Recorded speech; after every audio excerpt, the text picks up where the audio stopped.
ভবতারিণী আজকে জয়মাতারার দোকানে আমার এক ছোট্ট বোন এসছে ব্লগ করতে, আর তার সাথে সাথে পড়াশোনাও চালিয়ে করছে।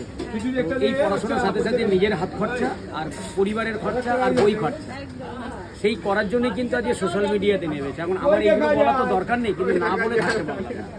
কারণ এই যে ছোট্ট বোনটি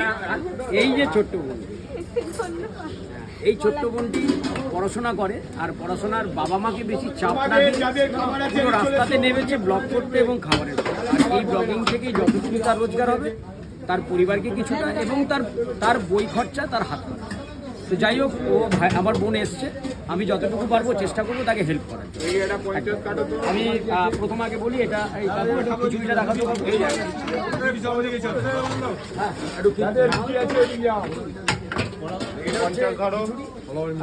এখানে হচ্ছে লাবড়া আছে, এটা হচ্ছে বেগুন সুন্দরী, আর এটা হচ্ছে পোলাও। এখানে স্টাফ পটেটো, এটা স্টাফ পটেটো। আসুন দাদা, এটা হচ্ছে স্টাফ পটেটো, এটা স্টাফিং, পনিরের স্টাফিং দেওয়া।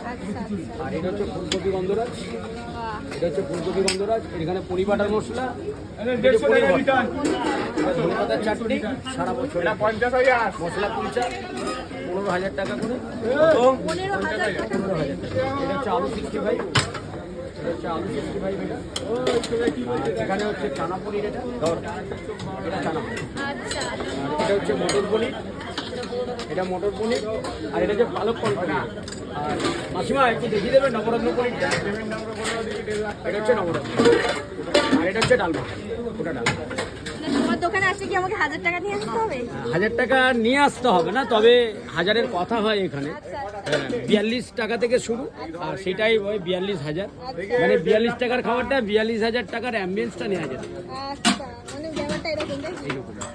তো আপনারা ভালো থাকবেন, সুস্থ থাকবেন। যদি সময় পান বেকারস লেনে একবার আসবেন, এসে যে কোনো দোকানে খাওয়া দাওয়া করবেন, আপনাদের মন মুগ্ধ করে দেবেন। জয় মাতা, একটু খাওয়া দাওয়া করে।